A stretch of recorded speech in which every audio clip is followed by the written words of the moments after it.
नमस्कार मंडळी, मी तुमचा लाडका मित्र भरत विजय चव्हाण आणि मी तुम्हा सर्वांचं माझ्या युट्यूब चॅनलमध्ये स्वागत करत आहे. म्हणजे नाच ग घुमा नावाचा नवीन मराठी सिनेमा येत्या 1 मे 2024 ला स्वरगंधर्व सुधीर फडके या सिनेमाबरोबर क्लॅश होत आहे. उफ, ही भावकी मराठी सिनेमांची असंच बोलायला लागेल.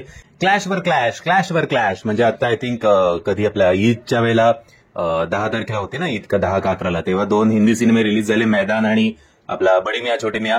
त्यानंतर पुढच्या या आठवड्यात एकही मराठी सिनेमा नाही आहे. त्यानंतर 26 तारखेला 3 मराठी सिनेमे येतात आय गेस.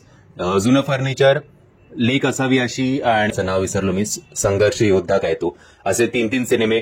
आणि आता 1 मेला लगेच त्याच्या पुढच्या आठवड्यात 2 मोठे मराठी सिनेमे.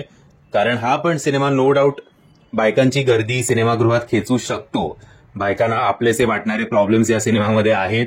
बायकांना आणि पुरुषांना पण आवडणारा प्रत्येक कलाकार जवळजवळ हम आप क्या कौन किंवा राश्रीचाच कुठला तरी एक मी मराठी सिनेमा बघतोय असं वाटलं. कारण मुक्ता बर्वे, नम्रता, सारंग साठे, हरीश दुधाडे, कविता लाड, ललित प्रभाकरचा पण एक कॅमिओ होता आहे आय गेस, सुकन्याताई, सुप्रियाताई, अजून पण मी कोणतरी मिस केले असतील एवढं निश्चित.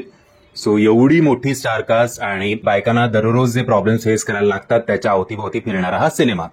आता मला माहिती नाही फ्रँकली, मी तरी प्रमोशनल गाणं या सिनेमाचं जेव्हा बघितलं होतं नाच ग घुमा तेव्हा प्रचंड एक्सायटेड झालो होतो. टीजर आला तेव्हा माझं थोडं एक्साइटमेंट डाऊन झाली. ट्रेलर आल्यानंतर नो डाऊट कलाकार आणि जे केमिस्ट्री आहे ती उत्तम आहे, त्याच्यात काहीही शंका नाहीये.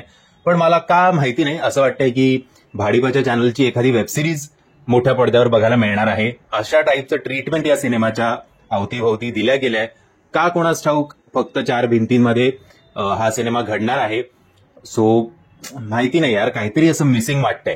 एक नक्की की या सगळ्यांना मोठ्या पडद्यावर बघताना मी एन्जॉय तर खूप करणार आहे, पण हा सिनेमाच आहे का असं राहून वाटतं की वेब सिरीज आहे की एखादा एपिसोड आहे युट्यूबवर अपलोड होणारा.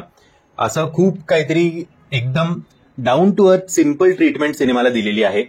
असो, त्याच्यावर आता नंतर बोलू. बट केमिस्ट्रीसाठी आणि जर बायकांनी या सिनेमाला गर्दी केली तर बायकांची ताकद काय असते हे आय थिंक मागच्या वर्षी आपण बघितलंच होतं की जवळजवळ 80-90 कोटीच्या घरात एक मराठी सिनेमा गेला होता जस्ट बिकॉज बायकांची लाट त्या सिनेमागृहांमध्ये आली होती. फक्त त्या कटआउट बरोबर फोटो काढण्यासाठी सुद्धा अनेक बायका आय थिंक सिनेमागृहात जात होते की त्या काय माहिती गॉगल बिगल लावून साड्या बेड्या नेसून. तसं आता या सिनेमाच्या बाबतीत घडलं तर चांगलीच गोष्ट आहे बुवा.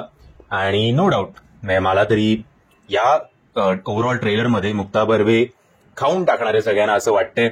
नम्रताला या ट्रेलरमध्ये तरी आपण तसं कमी दिसली ती, पण ती जेव्हा केव्हा मोठ्या पडद्यावर येईल तेव्हा तिचं आणि मुक्ता बर्वेचा जो फेस ऑफ आहे ऍक्टिंगच्या बाबतीत तो बघायला नक्कीच खूप मजा येणार आहे.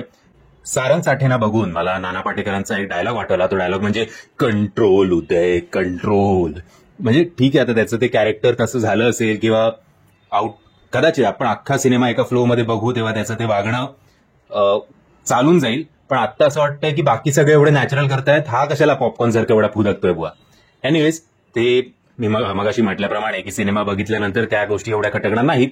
बाकी सुप्रियाताई, सुकन्याताई या तर खूप सहजपणे अभिनय करतातच आहेत. बट हा फुल ऑन शो असणार आहे मुक्ता बर्वे यांचा, असंच राहून वाटतं. म्हणजे जर हा ट्रेलर तुम्ही बघितला नसेल तर त्याची लिंक मी तुम्हाला खाली डिस्क्रिप्शन बॉक्समध्ये देतोय. मी आशा करतो तुम्हाला हा व्हिडिओ आवडला असेल. जर तुम्हाला हा व्हिडिओ आवडला असेल तर प्लीज या व्हिडिओला लाईक, शेअर आणि चॅनलला सबस्क्राईब करायला विसरू नका. जय हिंद, जय महाराष्ट्र.